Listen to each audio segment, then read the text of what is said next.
Les Vikings comptent parmi les guerriers les plus redoutables de tous les temps. Les meilleurs d'entre eux possédaient une arme exceptionnelle. Forgée par un mystérieux artisan à partir d'un métal longtemps demeuré inconnu de leurs ennemis, cette épée avait près de 1000 ans d'avance sur son époque. Elle portait le nom de Ulfberht. Ces épées étaient de bien meilleure qualité que toutes celles fabriquées avant ou après en Europe. Au fil des siècles, les secrets de sa conception, de sa fabrication et de son utilisation se sont perdus. Mais aujourd'hui, un grand groupe sidérurgique et un forgeron des temps modernes vont tenter de percer son mystère afin de redonner à l'Ulfberht toute sa splendeur. C'est le travail le plus compliqué que j'ai jamais fait. C'est ça qui me motive. 1000 ans après son âge d'or, nous allons redécouvrir les secrets de l'épée viking.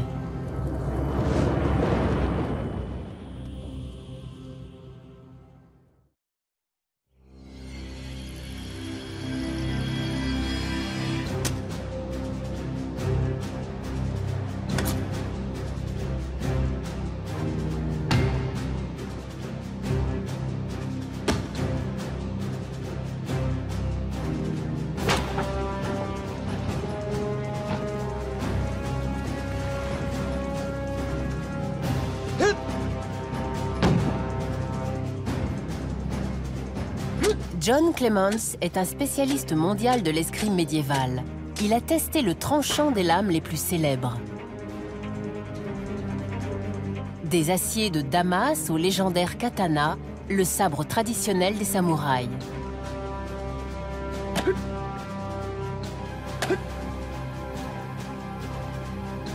Fabriqué par des forgerons d'armes à partir du XIVe siècle, le katana est célèbre pour l'élégance de sa lame incurvée et son tranchant remarquable.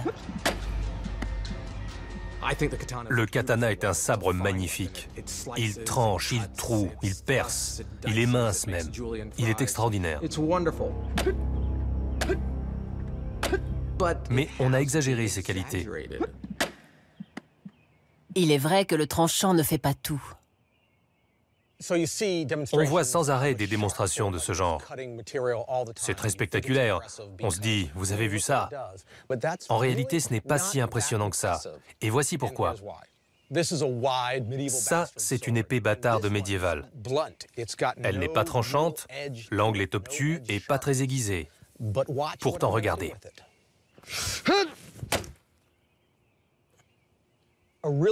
Une bonne épée, ce n'est pas seulement une lame très coupante. Solidité, flexibilité, poids et forme, voilà les critères qui déterminent l'efficacité d'une lame et qui peuvent faire toute la différence. De nombreuses épées sont devenues légendaires, mais il en est une que peu de gens connaissent et qui était parfaitement adaptée à son époque. C'était un objet de luxe, rare et coûteux, la Rolls des épées. Fabriquée seulement entre l'an 800 et l'an 1000 après Jésus-Christ, cette épée viking était forgée dans un acier très pur, fruit d'une technique inconnue en Europe avant le XVIIIe siècle. Sur cette arme d'avant-garde était gravé un nom mystérieux, Ulfberht.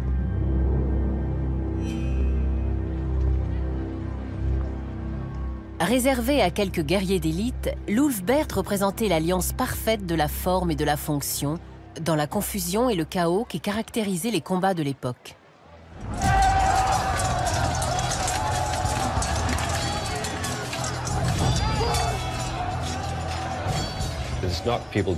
On ne se battait pas gentiment en duel. Les combats étaient extrêmement violents et confus.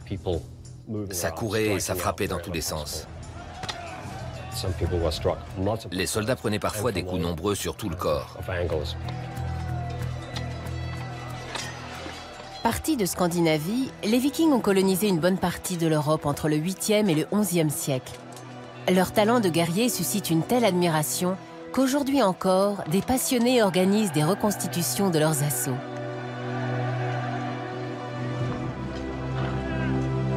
Du temps des Vikings, la plupart des hommes se battaient avec des haches et des piques. Mais dans les combats au corps à corps, ceux qui en avaient les moyens privilégiaient l'épée. car dans cette configuration, l'Ulfbert révélait toute sa supériorité. Ces épées étaient de bien meilleure qualité que toutes celles fabriquées avant ou après en Europe, ce qui leur conférait forcément une valeur immense aux yeux de leurs propriétaires.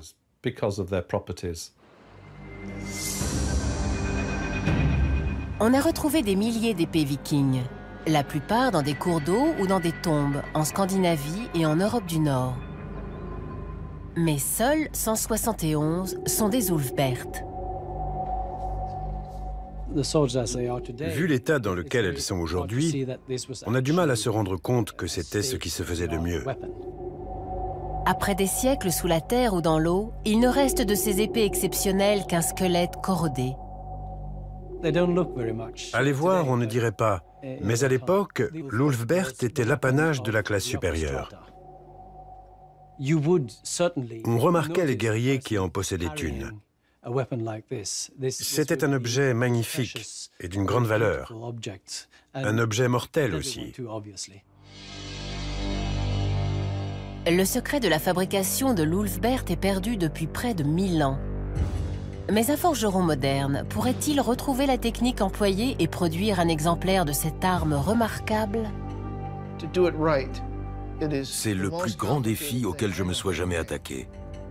Et c'est ça qui me motive. Je n'ai pas besoin de cette épée, mais j'ai besoin d'en fabriquer une. Non pas que je ne sache pas faire autre chose, mais je ne peux pas faire autre chose. Dans le nord du Wisconsin, Rick Feurer a accepté la mission de sa vie. Il est l'une des rares personnes dans le monde capable de résoudre l'énigme de la fabrication de l'Ulfbert. Je dessine d'abord le modèle grandeur nature de la lame que je vais essayer de recréer. Cette épée damassée a été forgée il y a 1000 ans. Et depuis, personne n'en a jamais fait une copie correcte.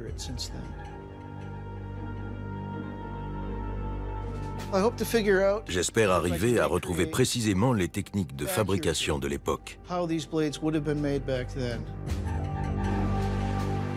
Mais l'Ulfbert est une épée entourée de mystères. Le secret était jalousement gardé. Aucun forgeron ne voulait dévoiler sa technique et son savoir-faire à qui que ce soit. On va donc être obligé de partir de l'objet.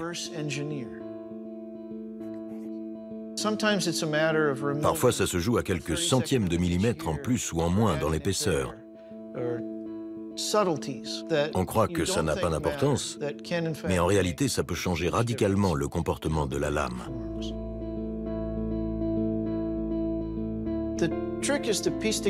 Il faut réussir à rassembler suffisamment d'indices dans les vestiges archéologiques afin de déterminer les proportions de minerais, puis la méthode de transformation.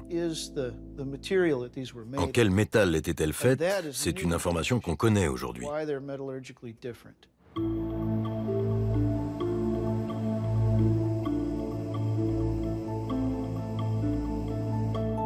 À Londres, Alan Williams est un des spécialistes mondiaux en archéométallurgie. Récemment, il a fait une découverte sur l'épée Ulfbert qui a surpris aussi bien les scientifiques que les forgerons d'armes. Il y a longtemps que je suis fasciné par les armures et les épées. J'ai toujours voulu savoir en quoi et comment elles étaient faites. Le fer en fusion constitue le matériau des épées, des armes et des armures depuis des milliers d'années. Les premières armes en acier datent de 800 avant Jésus-Christ. Le point de départ du processus, c'est le minerai de fer. Extrait du sol, puis concassé, il est chauffé afin que le métal se sépare de la roche. Le fer est cependant trop mou pour donner une arme solide. Il faut lui ajouter du carbone, le plus souvent sous forme de charbon ou de charbon de bois. Cela permet au métal de durcir et le transforme en acier. Mais tous les aciers ne sont pas égaux. Alan Williams examine tout d'abord un échantillon provenant d'une épée viking classique. Il contient une faible teneur en carbone et présente en outre de nombreuses impuretés, les scories, qui le fragilisent. L'acier médiéval est à la fois mou et cassant. Cet échantillon provient d'une épée de qualité médiocre. Ces inclusions allongées, un peu en forme de saucisse, sont des scories. C'est la partie non métallique du minerai qui ne s'est pas séparée du fer. Ce sont elles qui rendent le métal fragile, ce qui n'est pas recommandé pour une épée.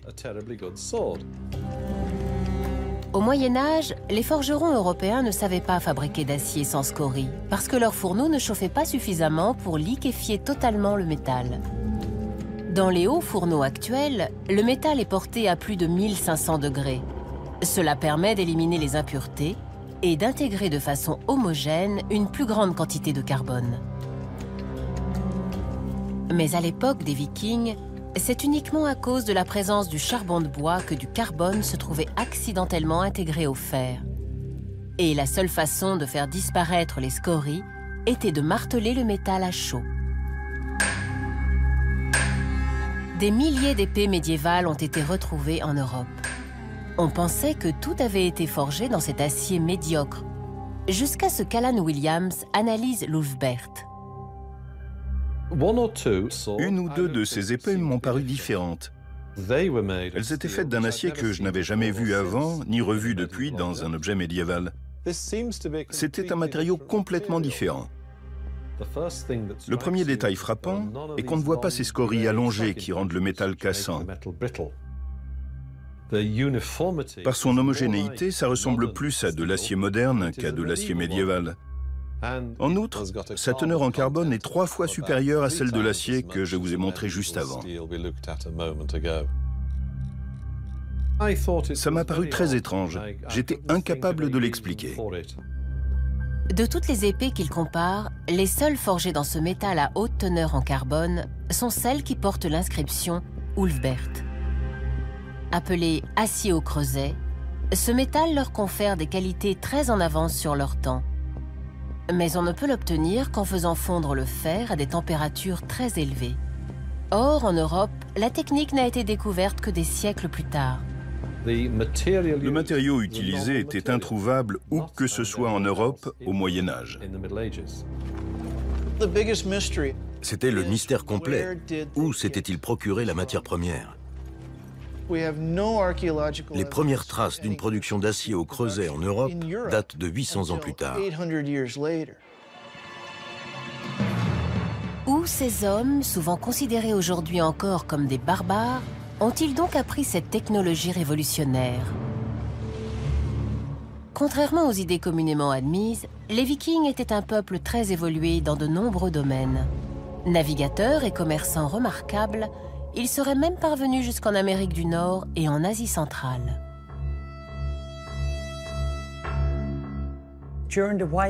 À l'époque des Vikings en Scandinavie, la loi obligeait tous les hommes libres à posséder une arme et à partir en guerre.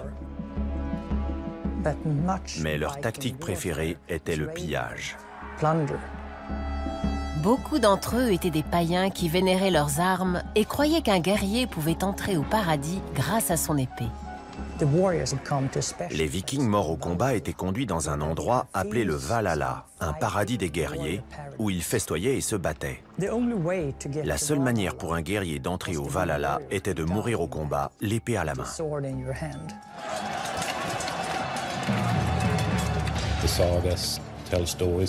Les sagas nordiques sont pleines de récits sur les épées et leur pouvoir.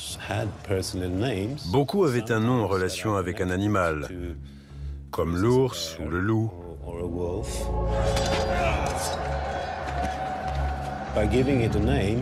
En baptisant son arme, on lui conférait aussi la force d'un ancêtre ou d'un personnage réputé très puissant.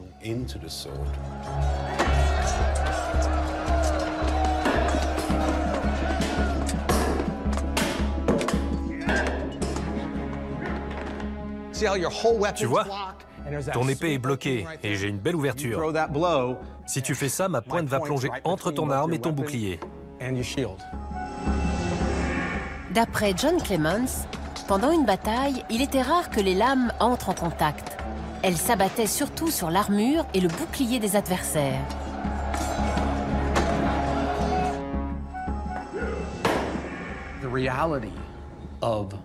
Dans un combat viking, il n'y a pas le choc permanent d'une lame contre une autre. Oui, très bien.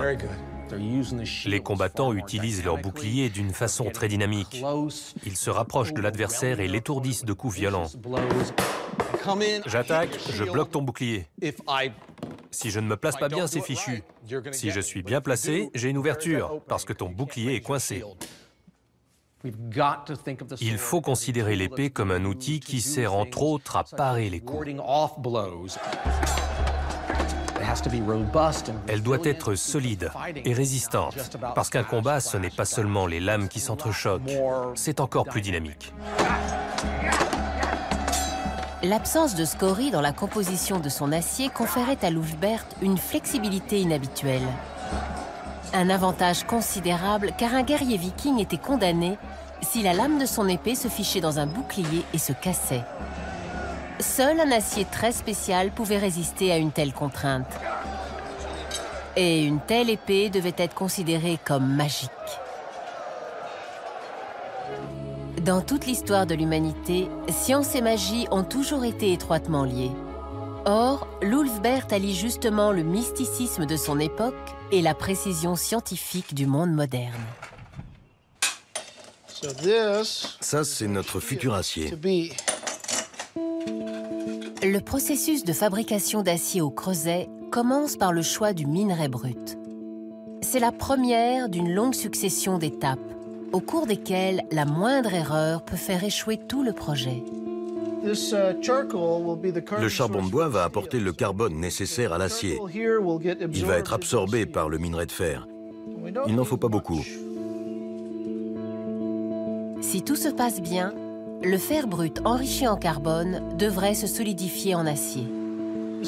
Du sable et du verre. En fondant, ils vont se combiner avec les impuretés du minerai et les faire remonter en surface. Ça permet d'obtenir un métal pur qui absorbera le carbone. Il est possible que certains forgerons du Moyen-Âge aient utilisé une source de carbone différente, une source liée à certaines pratiques magiques.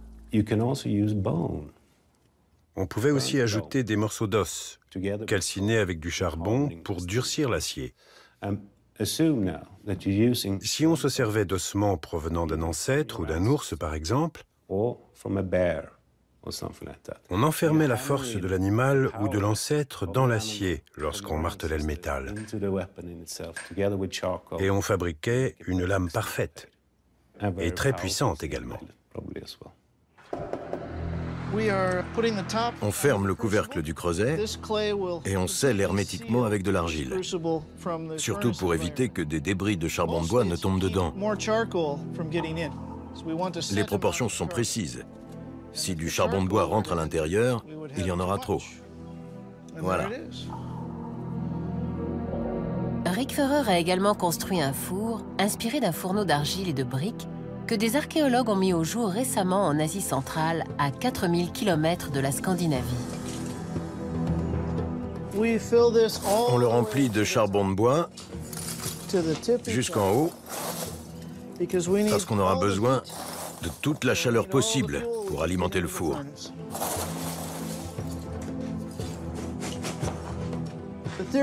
En théorie, c'est comme ça qu'ils faisaient il y a 1000 ans.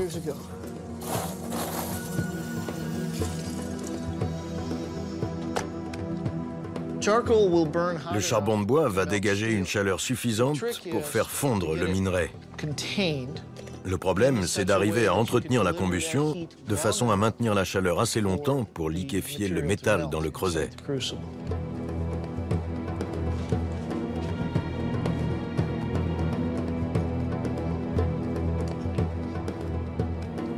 J'ai presque fini. Encore 2 briques et il n'y aura plus qu'à le sceller. Si on s'y prend bien, on devrait arriver à une température de plus de 1600 degrés et obtenir un métal bien liquide dans le creuset. Ça nous donnera le matériau de départ de Lulfbert. La dernière.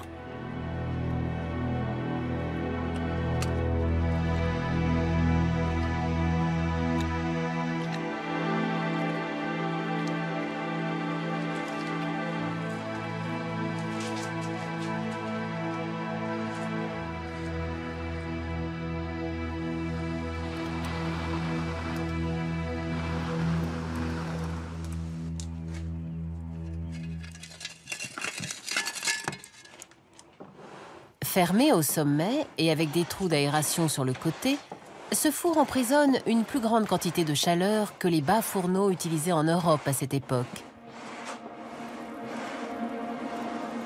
Rick et son assistant Kevin Cashen vont devoir actionner les soufflets pendant des heures.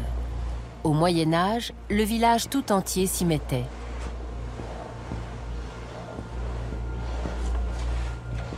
Pour que les impuretés se séparent du métal liquéfié, il est nécessaire d'atteindre une température de plus de 1500 degrés. Une fêlure, même infime dans le creuset qui renferme l'acier, peut faire échouer tout le processus. Si on fait les choses correctement, à la fin, on devrait avoir un lingot d'acier. Mais il y a tout un tas d'étapes à respecter avant. Et j'ai le trac, parce qu'à tout moment, je risque de commettre une erreur fatale. Ce ne sont pas les Vikings qui ont inventé l'acier au creuset. D'ailleurs, on n'a retrouvé aucun indice suggérant que cet acier ait existé en Europe avant la révolution industrielle au XVIIIe siècle. Mais plus de 500 ans avant l'apparition de l'Ulfbert, les peuples d'Asie centrale se battaient déjà avec des armes forgées en woods, un type d'acier au creuset connu également sous le nom d'acier damas ou damassé. Ces sabres et ces épées comptent parmi les meilleurs de tous les temps. Étonnamment, l'Ulfbert est faite d'un métal très semblable. L'acier Damas est un acier au creuset très particulier. Sa composition chimique est la même, mais le métal était refroidi très lentement, ce qui engendrait la formation de grands cristaux dans le fer. En les martelant délicatement, on obtenait des motifs à la surface de la lame.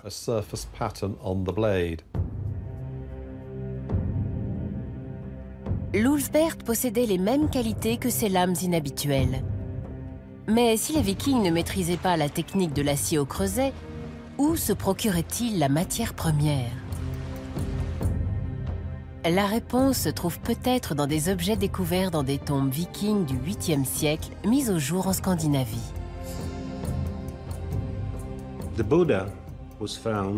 Ce Bouddha a été trouvé sur une île à l'ouest de Stockholm. Il vient du nord-est de l'Inde.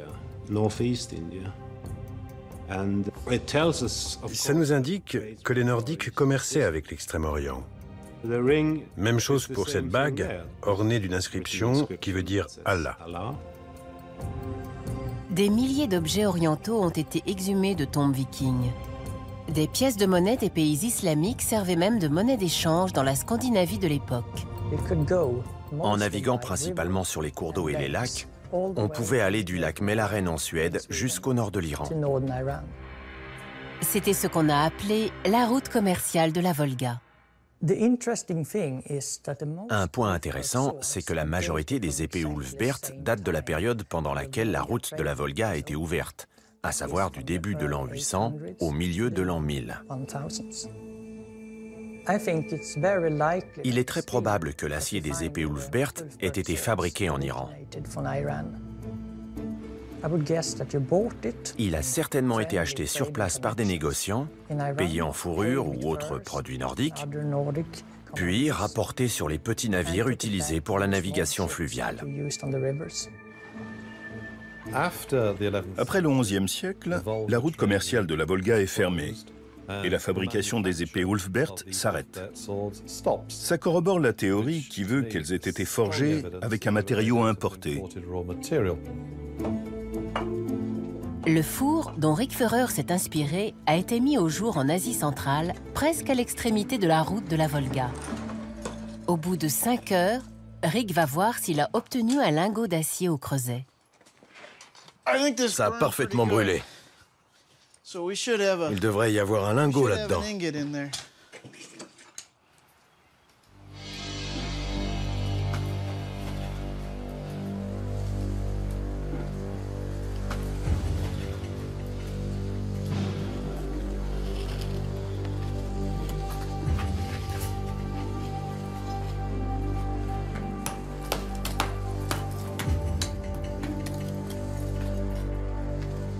La majorité des impuretés se sont séparées du métal. Absorbées par le sable et le verre, elles sont éliminées avec les débris du creuset. À première vue, c'est bon. On va essayer d'en faire une épée Ulfbert.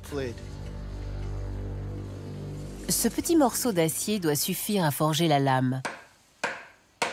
L'absence d'étincelles confirme que le produit est pur et dépourvu de scories. Mais le travail du métal enrichi au carbone demande beaucoup de savoir-faire. L'étape du martelage est extrêmement délicate. Il faut y aller très doucement, sous peine de casser le lingot. L'acier au creuset est difficile à travailler, car en refroidissant, les atomes de fer s'agrègent en structures cristallines ramifiées. Appelées dentrites, elles ressemblent aux cristaux de gel qui se forment sur les vitres. Le carbone contenu dans ce type d'acier solidifie les zones autour des dentrites, ce qui complique le martelage. Ça se solidifie en arborescence dendritique très compacte. La structure est extrêmement serrée. Il faut marteler le métal par petites touches pour arriver à le détendre. Une fois que c'est fait, on commence à s'amuser. Il faudra 8 heures aux 2 hommes rien que pour transformer le lingot en barre. Encore 2. Le martelage se passe bien. On va façonner une barre allongée, ce sera le point de départ de la lame. Ça se présente bien. Afin d'en vérifier la qualité, Rick Feurer envoie un échantillon de son acier à un spécialiste qui travaille pour le plus grand groupe sidérurgique du monde. ArcelorMittal produit près de 90 millions de tonnes d'acier par an. Une voiture sur 5 dans le monde contient de l'acier fabriqué par le groupe. Dans la sidérurgie moderne, on essaye de mettre au point des aciers en fonction de chaque application. C'est pour ça qu'il existe des centaines de variétés qui conviennent à certaines, mais pas à d'autres.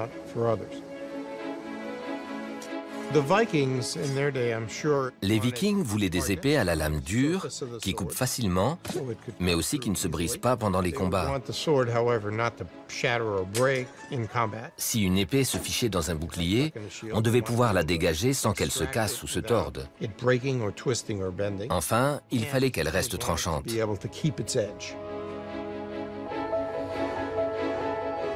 Avant de choisir le type d'acier le plus adapté à une application donnée, l'équipe de Richard Sussman teste la résistance à la contrainte de différentes variétés.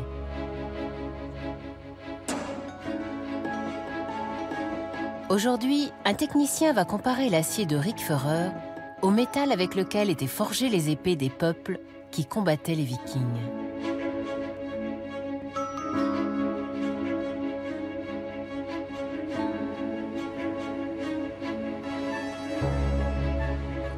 Cet acier de qualité inférieure est cassant et se brise comme une brindille. Ça donnerait une épée très médiocre qui risque de casser en pleine action. L'acier fabriqué par Rick Feurer sera-t-il plus résistant ?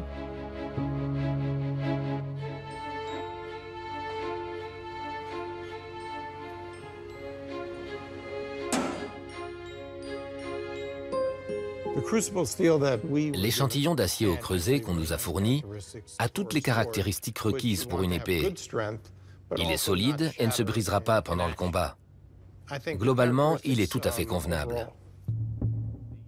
L'examen au microscope électronique à balayage doit montrer si Rick a pu obtenir un métal dépourvu de scories.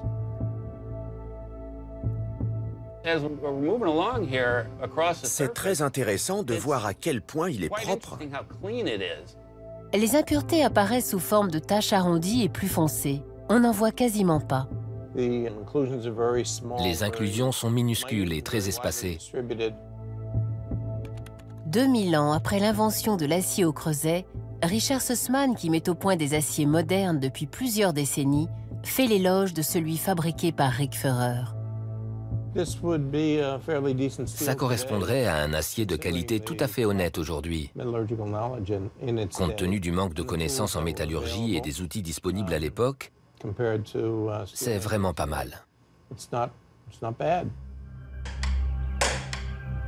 Après 11 heures de martelage, Rick Feurer a transformé sa barre d'acier en une lame. Maintenant qu'on a mis la lame en forme, on va affiner la pointe. Ça va commencer à ressembler vraiment à une épée, et non plus à un simple morceau d'acier. La forme définitive se dessine.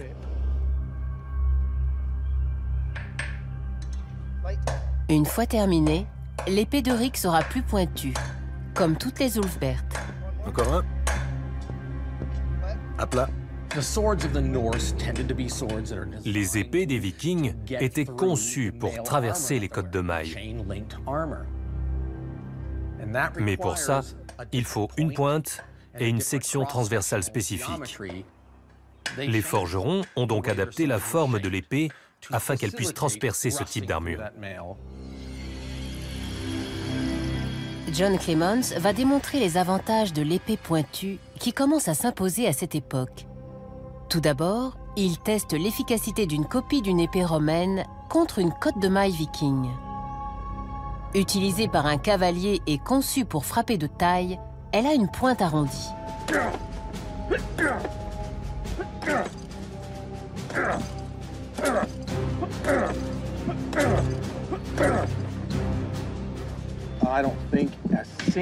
Pas un seul anneau n'a été déformé, cassé ou un tant soit peu endommagé. Une épée à la pointe arrondie ne fera pas beaucoup de dégâts dans la cotte, comparée à une pointe plus étroite et plus effilée qui passera à travers les anneaux. Cette épée viking a une pointe plus aiguë.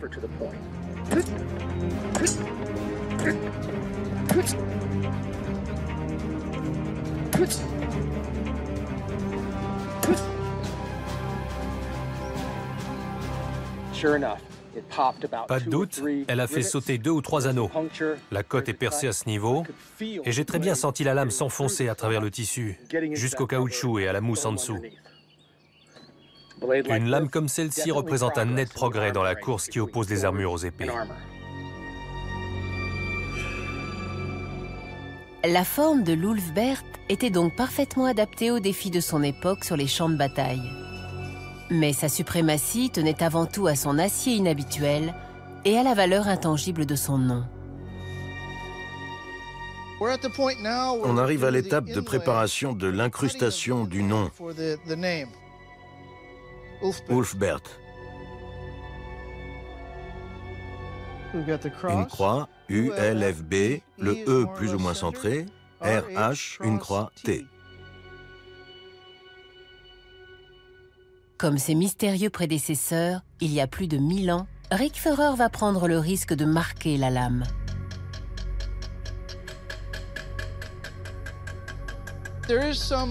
Certains disent que ça la fragilise. Si je me trompe, je serai obligé de recommencer à zéro. Comme vous le voyez peut-être, le B de Ulfberht, là, ressort plus sur la lame. Si on regarde de près, on voit que certaines lettres ont commencé à se désolidariser du métal parce que la lame s'est abîmée après tout ce temps dans la terre. Mais c'est l'œuvre d'un artisan très habile. Ce n'est pas donné à tout le monde. C'est une des nombreuses étapes décisives de la fabrication. Il faut insérer les lettres de l'inscription dans l'acier au creuset.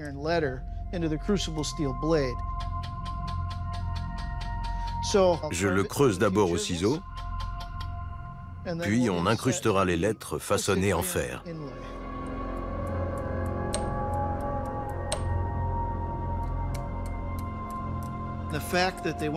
Le fait que les forgerons de l'époque se soient donné autant de peine pour incruster ce nom rend ces épées encore plus précieuses.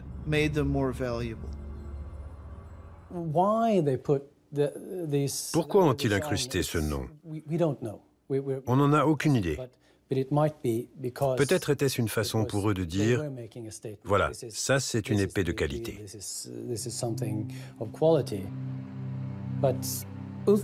Mais Ulfberht reste une énigme.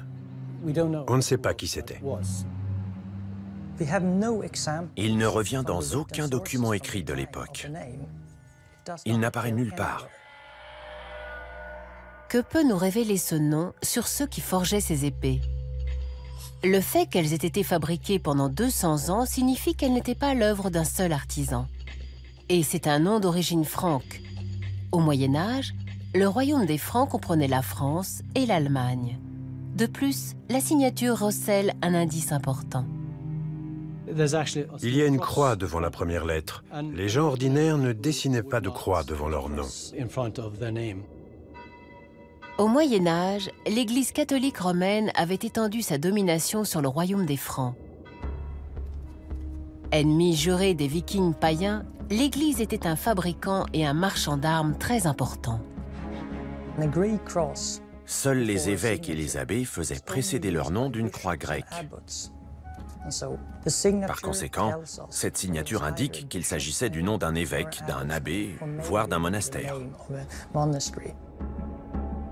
Il est possible que les épées aient été forgées par des membres de l'Église catholique romaine, puis introduites en fraude dans les pays nordiques.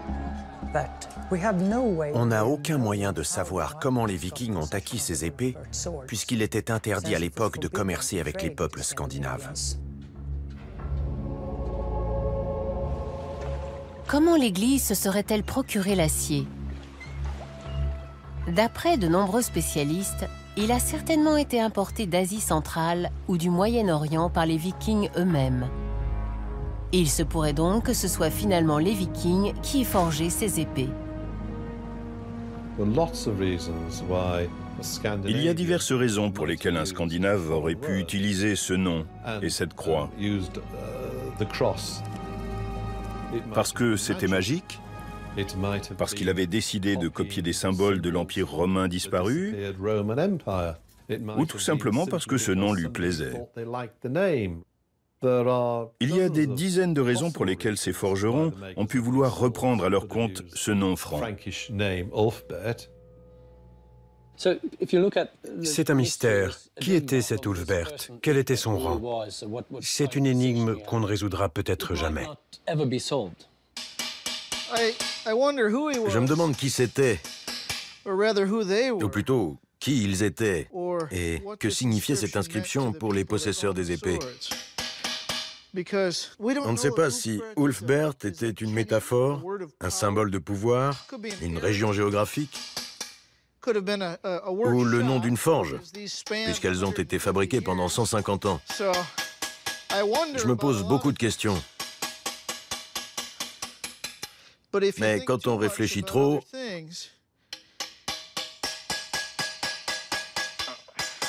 on fait des erreurs.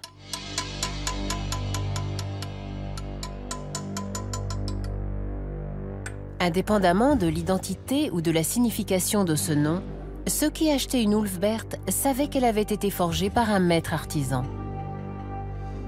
C'est bien. Allez, un bon coup, fort.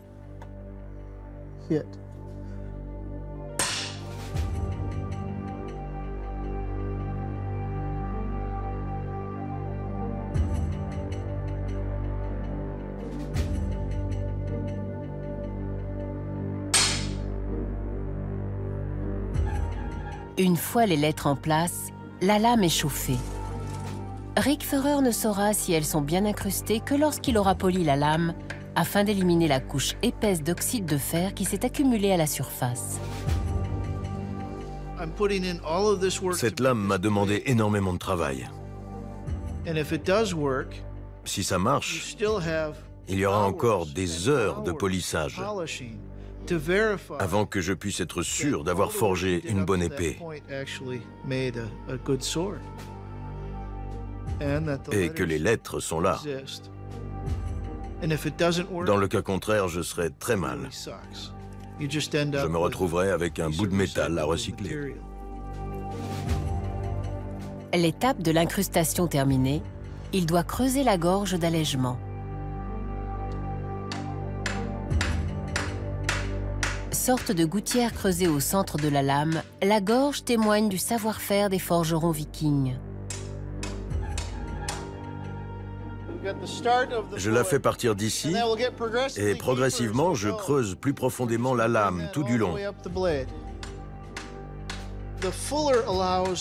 La gorge permet de forger des lames plus longues et plus larges, tout en gardant le même poids qu'une lame pleine et plus épaisse, parce qu'elle agit comme une poutre en I. Sur une poutre en I, il y a une structure verticale et une horizontale. La gorge a la même fonction que la structure horizontale, puis l'acier plus épais s'amenuise jusqu'au tranchant. De cette façon, une quantité minimale de métal assure une solidité maximale. C'est une époque où les épées ne cessent de s'allonger, et pourtant le poids reste à peu près le même. Une épée terminée pèse un peu moins de 900 grammes, à peu près le même poids qu'une batte de baseball. La gorge allège les lames plus longues.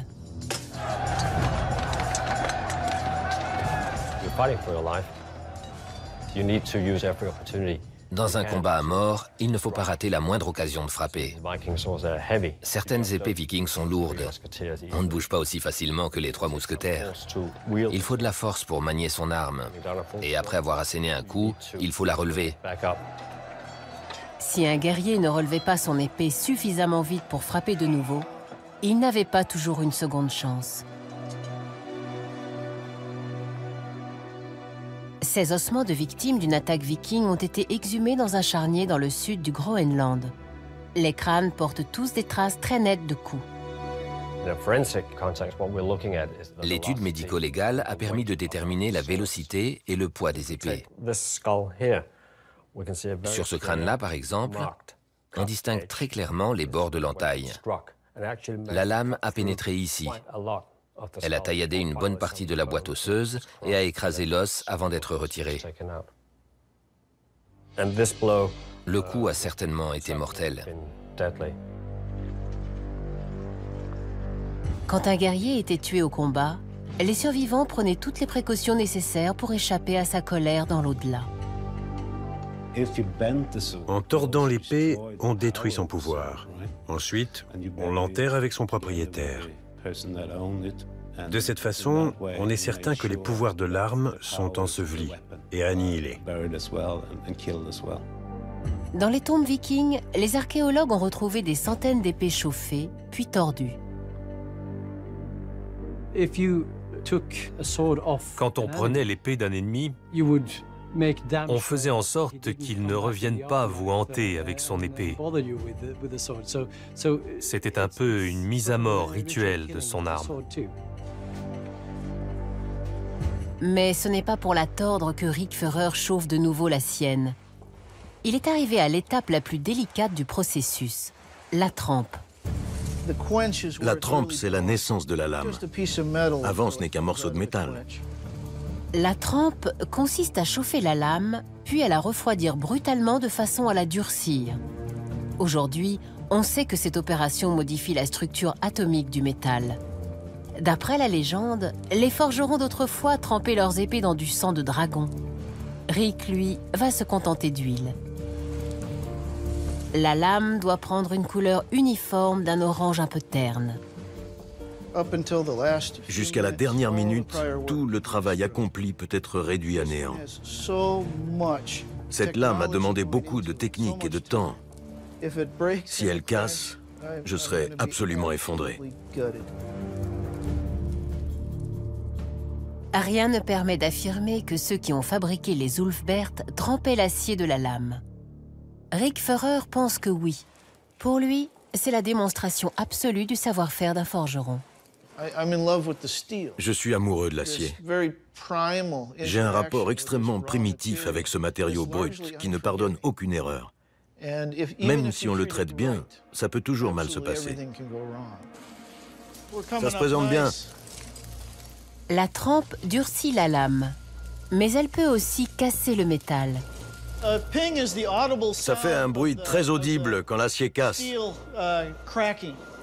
Quand on entend un claquement, ça veut dire que quelque part la lame a cassé. Et on n'a plus qu'à recommencer. Je crois qu'on y est. Presque. Encore 10 secondes et on saura si on a forgé une bonne épée. On va tenter. Maintenant.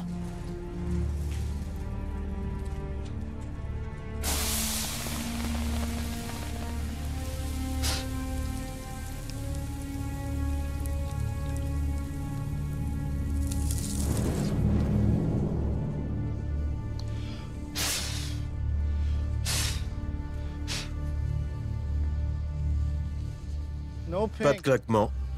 C'est bon. Il faut la redresser un peu, un tout petit peu, mais ce n'est pas un problème. Je ne crois pas qu'on ait jamais refait une lame Ulfbert en acier au creuset depuis que les originales ont été forgées, il y a 900 ou 1000 ans. Et voilà, une Ulfbert. On a une bonne lame. Je voudrais voir le nom. Ça fait longtemps que j'attends ça. Celui-ci restera invisible jusqu'à ce que la lame ait refroidi et que Rickferrer puisse la polir. Mais 10 siècles après sa première apparition, cette mystérieuse inscription recèle encore un secret. À ce jour, Alan Williams a examiné 44 Ulfbert retrouvés dans 5 pays et il a fait une découverte étonnante. Sur certaines épées, le nom est écrit. Une croix, U-L-F-B-E-R, H une croix T, et sur d'autres, on a à la fin, H-T une croix. Celles où la seconde croix est intercalée entre le H et le T ont une haute teneur en carbone. En revanche, les autres ont été forgés dans un acier de qualité nettement inférieure. Il s'agissait certainement de copies. Sur les 44 épées, 33 ne sont pas en acier au creuset. Vous voyez le R, le H, le T et la croix en dernier. Ce sont des faux fabriqués à la même époque par des gens qui ont voulu tirer profit de la réputation des Ulfbert. Elles ont probablement été faites par des artisans illettrés pour des clients qui l'étaient tout autant.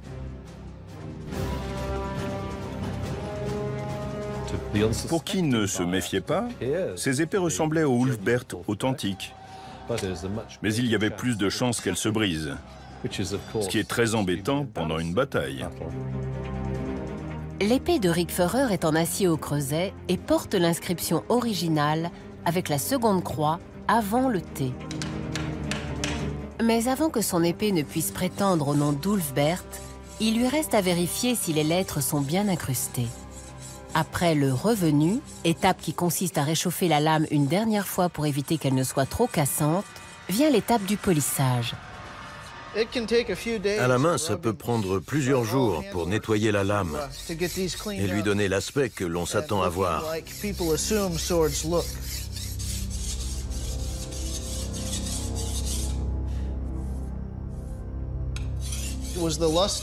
C'est ce côté brillant que les gens recherchaient. Dans un environnement de boue, d'arbres et de rochers, le métal poli tranchait nettement.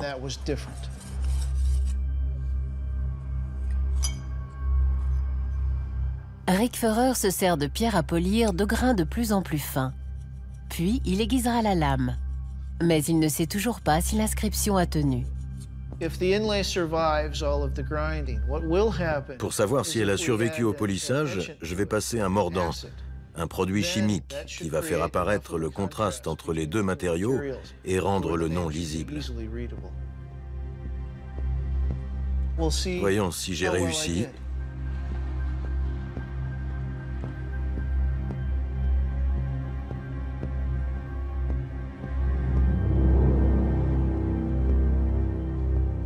La croix, U, L, F, B, E, R, H,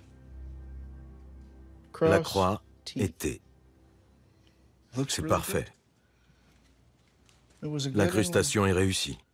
Ce sera une bonne épée, digne de son nom, digne du nom d'Ulfbert.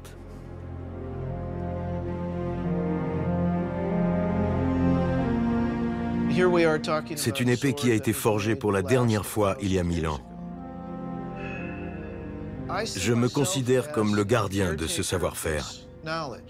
Je ne ferai jamais une lame meilleure que celle-là. C'est la somme de toutes mes connaissances, concentrées dans un morceau d'acier de 900 grammes.